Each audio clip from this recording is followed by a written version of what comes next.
Praise the lord. దేవుని పరిశుద్ధ నామమునకు మహిమ కలుగును గాక. క్రీస్తునందు ప్రియమైన సహోదరి సహోదరులకు నా హృదయపూర్వక వందనములు తెలియజేయుచున్నాను.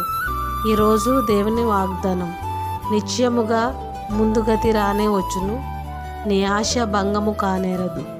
సామెతల గ్రంథము 23వ అధ్యాయము 18వ వచనం.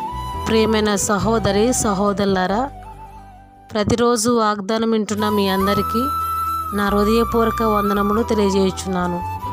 ప్రియులారా, మనం ఈ లోకంలో జీవిస్తున్నప్పుడు ఎన్నో ఆశలు కోరికలు కలిగి ఉంటాము. అవన్నీ దేవునికి ఇష్టమైనవి కావు. కొన్ని దేవునికి ఇష్టమైనవి ఉంటాయి, కొన్ని దేవునికి ఇష్టం లేనివి ఉంటాయి. అటువంటప్పుడు దేవుడు మన ఆశలను కోరికలను తీర్చాలంటే ముందు మనము ఆయన మాట వినాలి, ఆయన మాటకు లోబడాలి, ఆయన ఆజ్ఞ ప్రకారము నడుచుకోవాలి. ముందు ఆయన నీతిని, ఆయన రాజ్యమును మనం వెతికినట్లయితే దేవుడు సమస్తమును మనకు అనుగ్రహిస్తాడు. రోజు వాగ్దానం వింటున్న సహోదరి సహోదరుడా, నీవు ఆయన చిత్తానుసారంగా ఆయన మాట వింటూ జీవిస్తే నీ ఆశ భంగము కానేరదు.